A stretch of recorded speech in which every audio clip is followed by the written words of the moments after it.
गठबंधन हुआ तो फिर आपको सीट क्यों नहीं मिला? जी देखिए, सीट न मिलने का बहुत कारण होता है। जी सरकार जो भी पार्टियां हैं, हम हो या एनी कोई भी पार्टी हो, कोई भी पार्टी हो, तो सीट जिसको भी दी जाती है जीतने के लिए दी जाती है। जैसा कि आपको जानकारी होगा कि बलिया जनपद के 362 विधानसभा बांसडीह से हमको टिकट मिलने वाला था। अभी बीजेपी भी चाह रही थी कि वहां किसी राजभर को अपने सिंबल से लड़ाए, तो इस नाते उसी सीट के लिए हमारा गठबंधन भी हुआ था बीजेपी के साथ। लेकिन वहां सुभाषपा की एक महिला नेत्री मानती राजभर, जो 18 वर्षों से सुहेलदेव भारतीय समाज पार्टी की महिला मंच की पदाधिकारी रही है, उन्होंने सुहेलदेव पार्टी से नाराज होकर के क्षुब्ध होकर के बसपा ज्वाइन कर लिया, और बसपा ने उन्हें उसी 362 विधानसभा से उनको प्रत्याशी बना दिया। मतलब कि हमारे प्रत्याशी घोषित होने से पहले एक राजभर समाज की महिला वहां प्रत्याशी, बसपा की प्रत्याशी बन के चली गई। इस नाते थोड़ा सा हमारी जो दावेदारी थी कमजोर हो गया। अब एक सीट पर 2 राजभर लड़ेंगे तो मतलब कि एक लोगों के मन में या हर पार्टी शीर्ष नेतृत्व के मन में ये थोड़ा सा भ्रम पैदा हो जाएगा कि एक सीट पर 2 राजभर लड़ेंगे तो उसका रिजल्ट क्या निकलेगा। इसी के चलते हमें वहां से टिकट नहीं मिला। और आपका जो बीजेपी से गठबंधन हुआ उसके पहले आपका एक मोर्चा बना था, वो मोर्चा पहले ही बिखर गया है, कारण क्या था? नहीं, मोर्चा जो हिस्सेदारी मोर्चा बना था वो फेल नहीं मारा था। हम उस हिस्सेदारी मोर्चा में शुरुआत में 8 घटक दल थे, जो चुनाव आने से पहले वो 3 और घटक दल बढ़ गए, संख्या हो गई 11। तो टिकट ना मिलने की वजह से हम उस घटक दल के जो 3 पार्टियां थी, 3 पार्टियों के राष्ट्रीय अध्यक्ष ने उस मोर्चे से अलग हो गया था। मोर्चा टूटा नहीं है, 11 में से 3 दल निकल गए थे, तो हमारे पास अभी 8 दल है। तो जब 8 दल एक साथ रहेंगे तो फिर मोर्चा कैसे टूटेगा?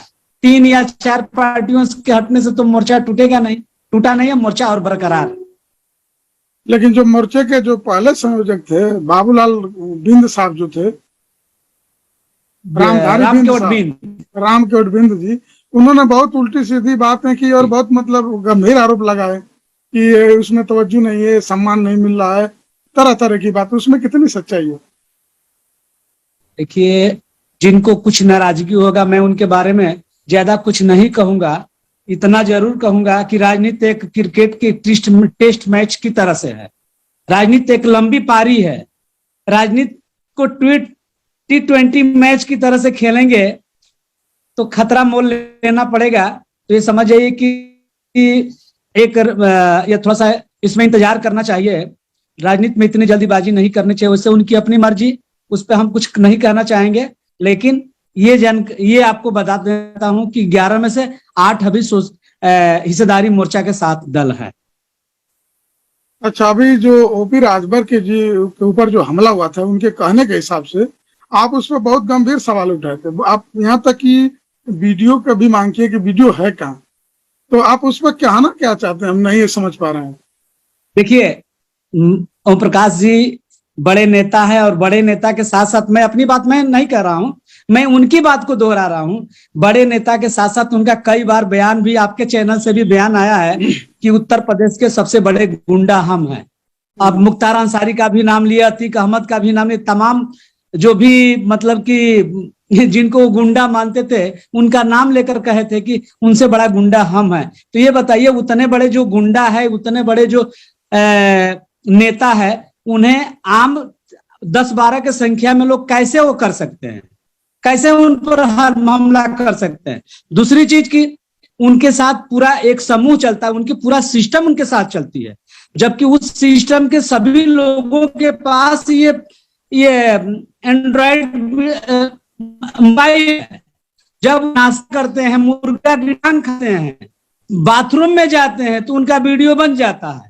और उनके ऊपर जानलेवा हमला हुआ, यूक्रेन वाला मिसाइल उनके ऊपर गिरा और उनकी एक भी वीडियो ना बनी।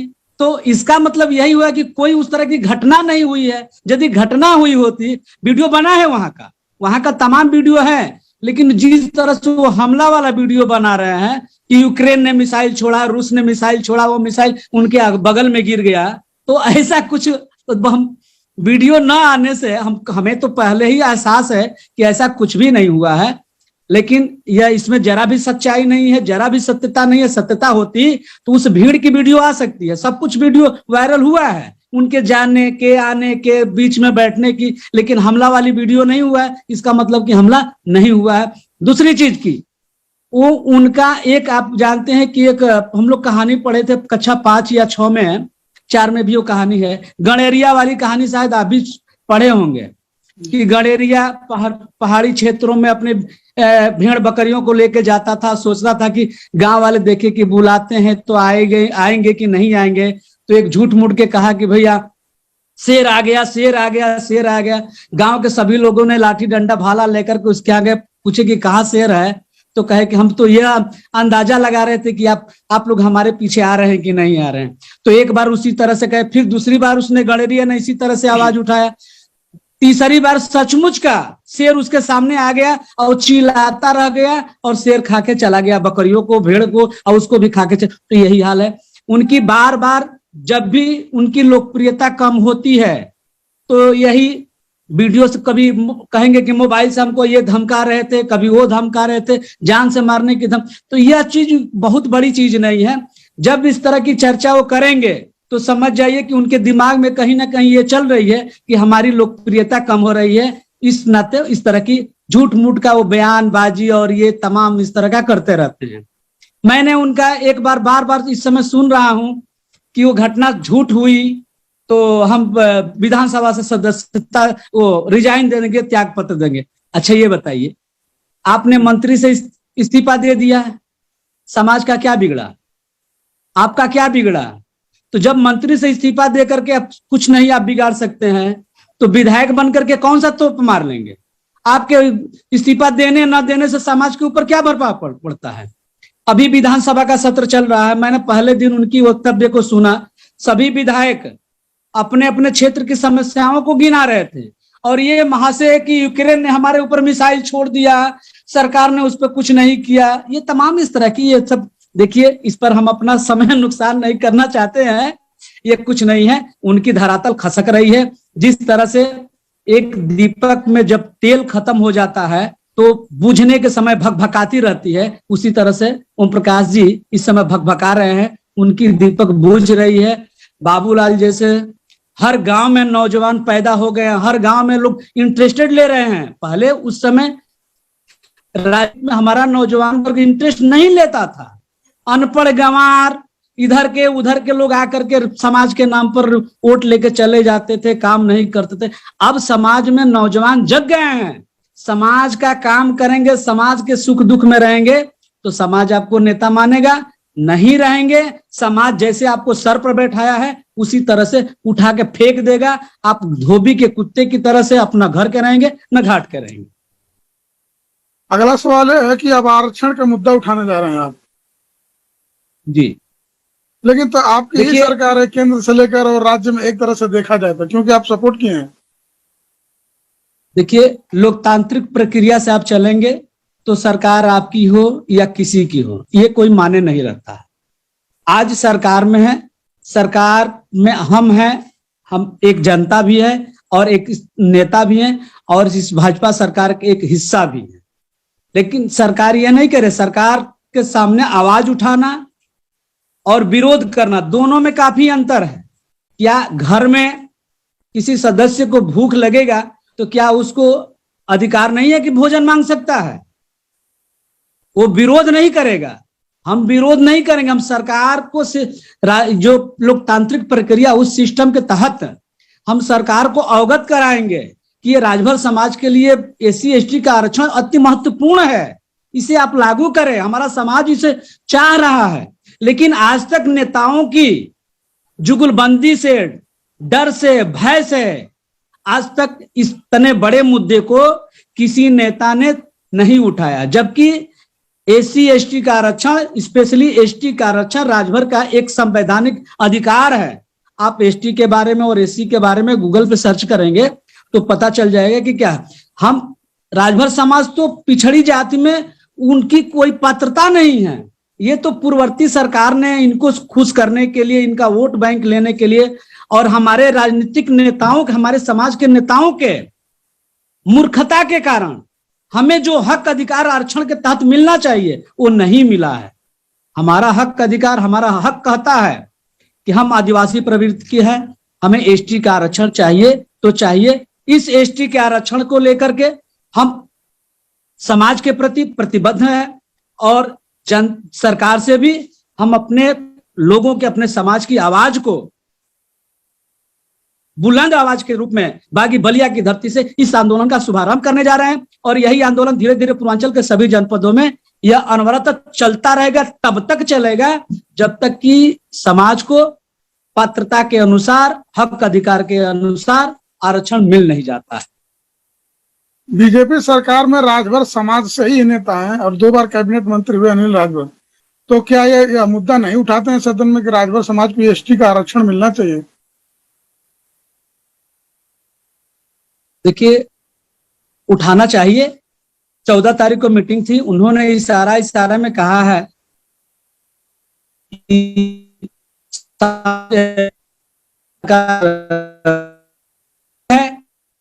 को उठाना चाहिए। इस मुद्दे को चौपाल के माध्यम से गांव-गांव में लोगों को जागरूक करना चाहिए। तो कुछ है तभी सरकार भी इस तरह की गंभीर मुद्दा उठा रही है, कुछ है तभी उठा रही है। अभी हमारा बात हुआ उनसे, जागो राजभर जागो के संगठन के सचिव हैं महेंद्र जी से जी। तो जो बता रहे हैं कि जो मीटिंग हुई उस मीटिंग में आप थे लेकिन आप कुछ भी नहीं बोले। वो बोले कि पूछिएगा उनसे बाबूलाल राजभर से कि वो मीटिंग में थे, लेकिन उन्होंने इस बात को छेड़ा ही नहीं कि एसटी का आरक्षण मिलना चाहिए कि नहीं मिलना चाहिए।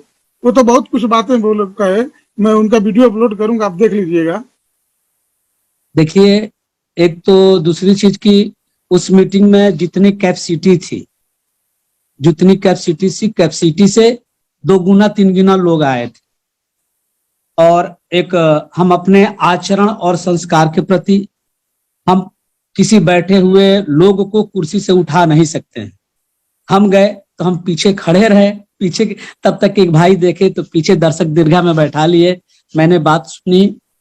मुझे हो सकता है कि मंत्री जी वो जो उस कार्यक्रम का संचालक महोदय हो सकता है कि उनका निगाह हमारे ऊपर नहीं पड़ा हो, इस नाते बोलने का मौका नहीं दिया। नहीं तो बोले होते तो जरूर, जितना हम जानते हैं, जितना हम करते हैं, उसकी बात हम जरूर उठाते।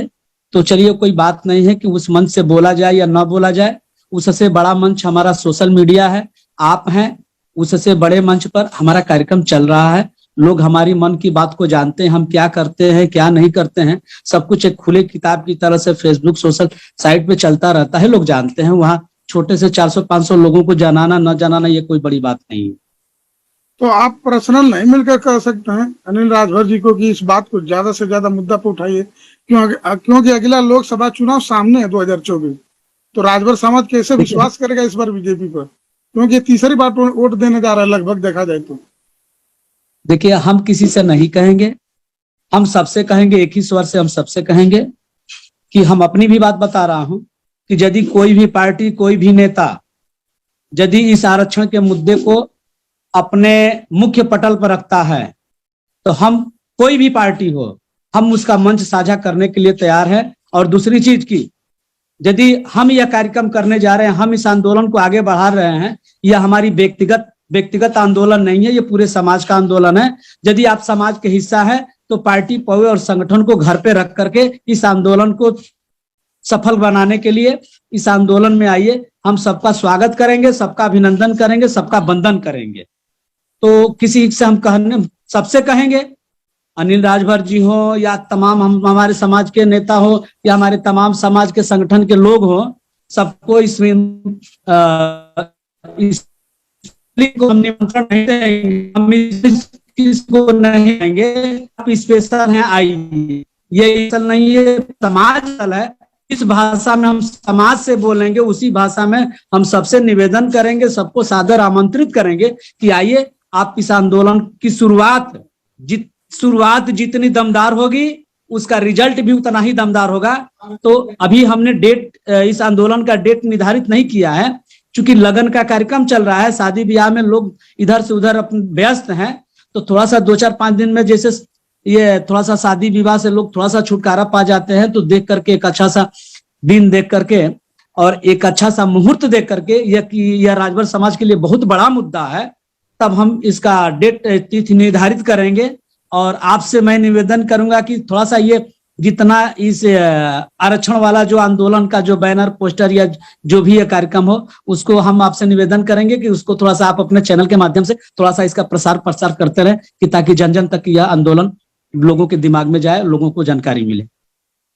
अच्छा, अभी उत्तर प्रदेश विधानसभा जो चुनाव बीता है उसमें सुभाषपा को 18 सीट मिली थी लगभग, लेकिन सिर्फ राजभर 2 ही लड़े, अरविंद राजभर और ओम प्रकाश राजभर। बाकी राजभरों को टिकट नहीं मिला, कारण क्या था इसके पीछे? देखिए, पार्टी में सबको हिस्सेदारी, सबको सम्मान मिलता है। जब मेरे समझ से, मैं बार बार इस बात को कहता आ रहा हूं कि सुभाषपा यह पार्टी नहीं है, यह सुभाषपा एक लिमिटेड कंपनी है। वह उस परिवार के, ओम प्रकाश के परिवार की वो व्यक्तिगत पार्टी है। वो पार्टी का आप कहे, मैं उसको कंपनी कहता हूं, तो उसमें किसी का हक अधिकार नहीं है। उनको मर्जी है, जिसको देंगे उनकी मर्जी है, उसमें समाज का कोई योगदान नहीं है। यदि समाज का योगदान होता तो पिछले चुनाव में 2017 में जब बीजेपी के साथ गठबंधन हुआ था, तो उस समय 8 सीट में से राजभर के नाम पर कह लीजिए या उस लिमिटेड कंपनी के नाम पे कह लीजिए, बाप बेटा और समधी को टिकट मिला था। इस 18 सीट में केवल बाप बेटा को मिला था। तो इस पर हमारी कोई प्रतिक्रिया नहीं है। ये प्रतिक्रिया जरूर है कि वो लिमिटेड कंपनी है, वह एक कंपनी है, वो राजनीति में पैसा कमाने का वो साधन है। उसमें ओम प्रकाश जी और उनके कंपनी के लोग पैसा इन्वेस्ट किए हैं और वो उसका भुगतान भुनाने का प्रयास करेंगे। तो कंपनी नहीं हो, वो लिमिटेड पार्टी, लिमिटेड कंपनी है। आप कभी कभी फेसबुक पर लिखते हैं कि ओम प्रकाश राजभर नहीं बिहार है, उसका पर्पज क्या है? आप कैसे साबित करेंगे कि राजभर नहीं बिहार है? आपने बहुत अच्छा प्रश्न उठाया है। यह कमेंट्स हमारे बहुत भाई इस बात को कहते हैं कि क्या प्रमाण है। देखिए, आप बताइए, हम राजभर हैं, कहीं भी राजभरों के ऊपर अत्याचार होता है तो राजभर होने के नाते मेरा खून उबलने लगता है। आपका भी शायद ऐसा होता होगा, हर राजभर का ऐसा होता है। देखिए, हम 5-7 सालों की बात कर रहे हैं। जहां भी मर्डर होती है, जहां भी लोगों के ऊपर आफत विपत आती है, ओम प्रकाश जी राजभर होते तो वहां जरूर जाते। एग्जाम्पल के रूप में 2-4 लोगों को जो प्रमुख चीजें, उसका एग्जाम्पल, मुकेश राजभर हत्याकांड हुआ, इनकाउंटर हुआ, ओम प्रकाश जी उस मामले को, जबकि ओम प्रकाश की लिमिटेड कंपनी उस समय एक चर्चा की विषय थी, एक मजबूत स्तंभ थी, उन्होंने टेकअप किया कि राज था। तो राजभर हत्याकांड, अमीला मऊ में, आप ही के जनपद के, 2.25 महीने तक उसके दरवाजे पर आज तक किसी भी नेता, ओम प्रकाश राजभर भी उसके घर तक पुछार करने नहीं गए हैं। यदि वो राजभर होते तो जरूर जाते। दूसरी चीज, तमाम इस तरह का और भी उनका एक गाजीपुर का उनका कार्यकर्ता मारा गया 3 सितंबर को मारा गया, उसके घर तक को पुछार करने नहीं। मतलब कि हम किसी राजभर को मर्डर में या आफत विपत में केवल, हाँ, इनको कहाँ देखते हैं, जब कहीं जन्मदिन होगा तो केक काटने जरूर जाएंगे, किसी ठाकुर के यहाँ, किसी माने अन्य जात के यहाँ लोग वो जाएंगे, लेकिन राजभर के यहाँ नहीं जाएंगे। दूसरी चीज की एक और प्रमाण दे रहा हूं, ओम प्रकाश राजभर जी हो या कोई भी राजभर हो, देखिए राजभर बिहार भी है तो हमारा भाई है, पासी है हमारा भाई है, कुहार कमकर जो भी हमारे, जब राजनीति कर रहे हैं तो जितनी भी जातियां हैं, जितने भी धर्म है, सब हमारे भाई हैं। हम बिहार को भी उतना ही सम्मान करेंगे, सबको वही उतना ही सम्मान करेंगे। हम नहीं करें कि बिहार मतलब कि कोई मतलब गलत है। जौन मिर्जापुर के क्षेत्रों में बुजुर्गों का कहना है, हमसे बहुत बुजुर्ग जो भी हमारे समाज के बड़े बुजुर्ग हैं, उन्होंने हमसे चर्चा किया था कि मिर्जापुर के जितने भी आज जो लोग राजभर लिख रहे हैं, मिर्जापुर के जो अस्थायी निवास करने वाले लोग हैं वो बिहार हैं। उन्होंने रोजी रोटी की तलाश में बाप दादे के जमाने से बनारस के गलियों में आकर के रोजी रोजगार करने का काम किया है। जब तक ये राजभर की राजनीति चालू हुआ है तब से वो राजभर राजभर राजभर राजभर लिखने लगे हैं। इसको आप भी पता कर लीजिए। बिहार मूलतः मिर्जापुर जनपदों में, मिर्जापुर पहाड़ी क्षेत्रों में पाए जाते हैं, तो ये भी वहीं के हैं। इनकी भी इतिहास उठा के देखिए। हमसे लोगों ने बताया है कि इनका भी पूर्वज वहीं से आए हैं, मिर्जापुर से आए हैं। एक तो उस नाते बिहार हैं और दूसरी चीज की राजभरों के प्रति इनकी कोई हमदर्दी नहीं है, इस नाते भी उसका भी प्रत्यक्ष प्रमाण मिल जाता है। आज राजभर यदि कहीं भी है, और यदि देखिए हम लोग अंबेडकर नगर में तमाम उत्तर प्रदेश के या तमाम अन्य प्रदेशों में जब सुनते हैं कि वहां राजभर है तो हम लोग जाने का प्रयास करते हैं। राजभर होने के नाते हम लोगों के ब्लड में उबाल आ जाता है, लेकिन उनके ब्लड में कभी उबाल नहीं आता है। जिस समय 1 सितंबर को हम कार्यक्रम कर रहे थे पिंटू राजभर के लिए, हम जिलाधिकारी के ऑफिस के सामने हम लोग महिलाओं को लेकर के हम आंदोलन कर रहे थे। उसी मऊ के तिराहे पर गिरहस्त प्लाजा में इनका कार्यक्रम चल रहा था, कार्यकर्ता मीटिंग चल रही थी। वहां से 500 मीटर की दूरी पर हम उन पिंटू राजभर के लिए आंदोलन कर रहे थे। यहां तक कि जो महिलाएं उस कार्यक्रम में जाने वाली थी, इनके लोगों ने उस वहीं मोड़ पर रोक लिए कि कार्यक्रम इधर उधर नहीं, इधर हो रहा है। दूसरी चीज की, कार्यक्रम खत्म होने के बाद भी यदि वो राजभर होते तो उस आंदोलन में गए होते, राजभर होते तो शाम को पिंटू राजभर के घर गए होते, लेकिन वहां नहीं गए। बलिया जनपद के रतसण गांव में एक पवन सिंह नाम के वो हैं, उनके प्रत्याशी बने हैं। उनकी लड़की के जन्मदिन में केक काटने के लिए मऊ से बलिया चले आए, 80 किलोमीटर दूर चले आए, लेकिन 500 मीटर की दूरी पर आप पिंटू राजभर के लिए नहीं गए। वहां से 15 किलोमीटर की दूरी पर अमीला नहीं गए। राजभर होते तो जरूर गए होते। हम राजभर हैं तभी तो यहां से 80 किलोमीटर दूर मैं पिंटू राजभर के लिए, मैं जानता हूं कि मर्डर केस है, खतरनाक केस है, फिर भी मैंने एक राजभर के लिए गया। मैं राजभर हूं इस नाते गया। यदि वो राजभर होते तो जरूर गए होते।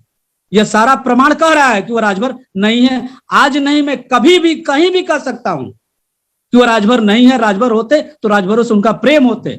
आज राजभर के बहुत सारे नौजवान उनके पार्टी में झंडा ढो रहे हैं, इस नाते ढो रहे हैं कि चुनाव आएगा तो मैं प्रत्याशी बनूंगा, मैं विधानसभा में जाऊंगा, मैं पंचायत में जाऊंगा। लेकिन जब भी टिकट की बात आती है तो राजभर को दरकिनार करके किसी अन्य जात को टिकट दे देते हैं, लेकिन राजभर को नहीं देते हैं। एग्जाम्पल के रूप में, बहुत सारे एग्जाम्पल के रूप में है। ब्रिजेश राजभर उनके पार्टी का एक होनहार नौजवान है। क्या वो टिकट का हकदार नहीं है? जिला पंचायत नहीं लड़ सकता है? लेकिन ब्रिजेश एक राजभर है। यदि वो दूसरे समाज का होता तो टिकट जरूर वो विधानसभा का टिकट ये देते। तो इस नाते मैं कह रहा हूं कि वो राजभर नहीं है, वो बिहार है। अगला सवाल है कि राजभर समाज में इतना संगठन और धीरे धीरे इतना पार्टी हो गया, इसका नुकसान नहीं होता राजभर समाज में? देखिए, पार्टी बनाना, संगठन बनाना उनकी मजबूरी है। जब ओम प्रकाश राजभर की सुहेल देव भारतीय समाज पार्टी का गठन हुआ था, जब उनकी सरकार में हिस्सेदारी बनी थी, तो सबसे ज्यादा मैं प्रसन्न हुआ था, मैं खुश हुआ था। यहां तक कि उनके पार्टी में मैं 6 महीना 7 महीना काम किया हूं। उनके पार्टी का एक विधानसभा महासचिव से लेकर के आजमगढ़ मंडल उपाध्यक्ष तक उनके पदाधिकारी था। मैं बहुत खुशी थी कि चलिए हमारी घर की पार्टी हो गई, समाज की पार्टी हो गई। जब हमको राजनीति करना होगा तो अपने घर में राजनीति करेंगे, अपने पार्टी में राजनीति करेंगे। लेकिन आज उनकी पार्टी राजभर समाज की उपेक्षा कर रही है, बाबूलाल की उपेक्षा कर रही है, ब्रिजेश राजभर की उपेक्षा कर रही है। तो राजनीति करना है तो कोई ना कोई संगठन या कोई ना कोई पार्टी तो बनानी पड़ेगी ना। इस नाते बनानी पड़ेगी कि जो समाजवादी पार्टी में जो हमारे राजभर समाज के लोग हैं, गूंगे बहरे हैं, अखिलेश यादव इशारा करेंगे तो बोलेंगे, अखिलेश यादव कहेंगे कि यहाँ पेशाब करना है पेशाब करेंगे, अखिलेश यादव कहेंगे कि यह बात नहीं कहना है तो नहीं कहेंगे। बीएसपी के लोग यही करेंगे, भाजपा के लोगों के साथ यही होगा। आज राजभर समाज के लिए यदि कोई हक अधिकार की लड़ाई लड़ सकता है तो उनकी पार्टी स्वतंत्र होनी चाहिए, वो नेता स्वतंत्र होना चाहिए। इस नाते लोग काम करने के लिए संगठन के माध्यम से या पार्टी के माध्यम से अपना कार्य कर रहे हैं। तो हमें बहुत अच्छा है कि हमारे समाज में संगठन बढ़ रहा है, हमारे समाज में पार्टी बढ़ रही है, हमारे समाज में तमाम संगठन के माध्यम से, पार्टी के माध्यम से नौजवान आगे आ रहे हैं, काम तो कर रहे हैं ना, किसी भी संगठन में काम कर रहे हैं, किसी भी अपनी पार्टी में काम तो कर रहे हैं ना, कौन सी बुराई है। सुभाषपा में जाकर के झंडा डंडा ढोके क्या करेंगे, टिकट उनको मिलेगा नहीं, प्रधान बनेंगे नहीं, जिला पंचायत बनेंगे नहीं, विधायक एमपी बनेंगे नहीं, तो कुछ ना कुछ प्लेटफॉर्म तो बनाना पड़ेगा ना। उस प्लेटफॉर्म का मेरी पार्टी भी एक एग्जाम्पल है। क्या जरूरत है हमको पार्टी बनाने की? आज तक हमारी पार्टी को, हमारे कार्य को सपा के बड़े नेताओं ने देख लिया, बसपा के बड़े नेताओं ने देख लिया, भाजपा के बड़े देख लिया। ओम प्रकाश राजभर को क्यों नहीं मैं दिखा? इसलिए मैं नहीं दिखा कि बाबूलाल राजभर है, नेता बन जाएगा तो हमारी लिमिटेड कंपनी हो बंद हो जाएगी। तो काम तो करना है तो काम करेंगे जी। जो बात आप कह रहे हैं कि समाजवादी में जो राजभर समाज के नेता है नहीं बोलते हैं, यही बात तो फिर राजभर बोलते हैं कि बीजेपी के नेता गुलाम है, जो बोले कि बीजेपी वही करेंगे, अपने कुर्सी बचाने के चक्कर में आरक्षण का मुद्दा नहीं उठाते हैं। सही कह रहे हैं, मैं उनकी बातों का समर्थन कर रहा हूं, मैं उनकी बातों का समर्थन कर रहा हूं। हर आदमी हमें टोटल 100% गलत नहीं होता है, मैं उनकी बात का समर्थन करता हूं और सही कह रहे हैं। तो इससे भी गुलामी करनी होती, तो इससे यह साबित होता है कि अनिल राजभर कुर्सी बचाना चाहते हैं, मुद्दा नहीं उठाते हैं सदन में। भाई जो राजनीति करेगा, जो राजनीति करेगा, जो जिस पार्टी में रहेगा, तो कुर्सी बचाने के लिए काम नहीं कर, राजनीति क्यों कर रहा है? कुर्सी के लिए राजनीति करना रहा है। हम राजनीति क्यों कर रहे हैं? हम अपनी सरकार बनाने के लिए कर रहे हैं। अनिल राजभर जी हो या अन्य लोग, मान्य अन्य नेतागण हो, वो अपनी कुर्सी बचाने के लिए काम कर रहे हैं, हम अपनी पार्टी के लिए काम कर, अपनी कुर्सी के लिए काम कर रहे हैं। ये स्वभाव है। तो इस हिसाब से किस तरह उद्धार होगा राजभर समाज के? जब सब लोग कुर्सी के लिए लड़ेंगे, कोई कुर्सी त्याग देना नहीं चाहेगा, तो फिर आरक्षण मिलेगा कब? काहे नहीं मिलेगा? हमारी पार्टी किसी की गुलाम पार्टी तो है नहीं, हमारी पार्टी स्वतंत्र है, हम स्वतंत्र हैं। हमें लग रहा है कि समाज को आरक्षण चाहिए, हमारे जो आगे वाले नेता उनको नहीं महसूस हुई। यदि उनको महसूस हुई होती तो हमारे समाज में बहुत बड़े बड़े नेता पैदा हुए, बहुत बड़े कुर्सियों पर गए। उन्होंने कभी आरक्षण के लिए जमीन पर लड़ा नहीं, लड़ा तो केवल दिखावे के लिए लड़ा, दो पन्ने का कागज लिख दिए, कभी मौका मिला तो विधानसभा में एक फॉर्मेलिटी पूरी कर लिए, जमीन पर कहां लड़े। आज तक राजभर समाज में जमीन पर आरक्षण के लिए कभी ने किसी ने लड़ा नहीं है। छोटी मोटी एक लड़ाई हम लोग लड़े थे, तो लखनऊ में जो अनुसूचित जनजाति आरक्षण मोर्चा जो बना था, उस मोर्चे के तहत 17 जुलाई या जून का समय था, हमने बलिया में स्टार्ट किया, कुछ जनपदों में स्टार्ट हुआ थोड़ा सा, अब बृहद लड़ाई होने जा रही है। यह हमारा मुख्य मुद्दा है। तो आखिरी में राजभर समाज से क्या कहेंगे? मैं राजभर समाज से यही निवेदन करना चाहूंगा, हाथ जोड़ करके निवेदन करना चाहूंगा कि यह आरक्षण का मुद्दा, अन्य मुद्दों को छोड़िए, आरक्षण इस लोकतंत्र में आरक्षण एक ऐसी कुंजी है, एक ऐसा साधन मात्र है कि इस आरक्षण से आज तक जो समाज में सबसे नीचे दबे कुचले लोग, जिन्हें हम दलित कहते हैं, हरिजन कहते हैं, आज उनकी स्थिति देखिए। उनकी स्थिति आज बेहतर हुई तो आरक्षण के आधार पर हुआ है। हाँ, आरक्षण के साथ शिक्षा का भी महत्व है, लेकिन मेरी क्वालिफिकेशन एमए बीएड है। जब मैं टीचर के लिए अप्लाई किया था, विशिष्ट बीटीसी के लिए, तो हम सामान्य के साथ लड़ाई लड़ रहे थे। पिछड़ों का और सामान्य का मेरिट, सामान्य से भी मेरिट हमारा अधिक था, पिछड़ों का मेरिट था। हम 298 अंक लेकर के आज घर बैठे हैं, और एससी एसटी के लोग 56% और 65% लेकर के आज विद्यालय का अध्यापक, प्रधानाध्यापक बने हुए हैं। तो आज आरक्षण की कमी हमें महसूस हो रही है। आज हमारे समाज में कुछ गिने चुने, कुछ आबाड़ी काबाड़ी के लोग, गलत तरीके से पैसे कमाने वाले लोग आज एससी एसटी आरक्षण का विरोध कर रहे हैं। विरोध करने का एक कारण भी है, वो सही कर रहे हैं, इसलिए सही कर रहे हैं, उन्हें आरक्षण का महत्व नहीं मालूम है। उनके घरों में कोई हाई स्कूल इंटर से अधिक नहीं पढ़ा है, वो नहीं जानते हैं कि आरक्षण क्या होता है। वो यही जानते हैं कि कूड़ा करकट बिटोर करके पैसा कमाया जा सकता है। लेकिन जब अपना पेट भर जाए, हमारे घर में हम बहुत राजा बन जाए, तो हम अपने समाज के गरीब तबके लोगों का विरोध नहीं करना चाहिए। तो उन्होंने विरोध करके अपनी संकुचित मानसिक विचारधारा का प्रदर्शित कर रहे हैं। ठीक है। और मैं ये आखिरी में ये कहना चाहता हूँ कि अगर जो आरक्षण नहीं मिला तो 2024 में क्या करेंगे? बीजेपी के साथ रहेंगे या कि क्यों नहीं मिलेगा? लोकतंत्र है, क्यों नहीं मिलेगा? जनता जब जब जब रोड पर उतर जाएगी ना, जनता सरकार बनाती है, जनता सरकार बिगाड़ती है। जिस दिन हमारा समाज, राजभर समाज यदि एकजुट होकर के इस आरक्षण के लिए जिस दिन रोड पर उतर जाएगा, उस दिन सरकार की जो भी सरकारें हो, कुर्सियां हिलने लगेगी। और जब कुर्सियां हिलेगी तो आरक्षण तो देना ही देना। क्यों नहीं मिलेगा आरक्षण? जब संविधान में आरक्षण का प्राविधान है, संविधान में आरक्षण की पात्रता निर्धारित है कि जो आर्थिक रूप से कमजोर हो, सामाजिक रूप से कमजोर हो, राजनीतिक रूप से कमजोर हो, उसे आरक्षण की बैसाखी दिया जा सकता है। तो हमारा राजभर समाज इस तीनों पर खरा उतर रहा है, तो क्यों नहीं मिलेगा? न मिलने का कोई सवाल है। हाँ, एक ही सूरत में नहीं मिलेगी, जिस तरह से ये 2-3% लोग अबाड़ी कबाड़ी के काम करके अरबों खरबों कमाने वाले लोग विरोध कर रहे हैं। इस तरह से यदि पूरा समाज विरोध करने लगे, समाज रोड पर ना उतरे, तो जब तक इस लोकतंत्र में रोड पर नहीं उतरेंगे, अपनी ताकत को लखनऊ और दिल्ली तक नहीं पहुंचाएंगे, अपनी बुलंद आवाज को दिल्ली और लखनऊ की कुर्सियों को नहीं लाएंगे, तब तक नहीं मिलेगा। तो आप आवाज बुलंद करिए। मैं बागी बलिया की धरती से इस आंदोलन का शुरुआत कर रहा हूं।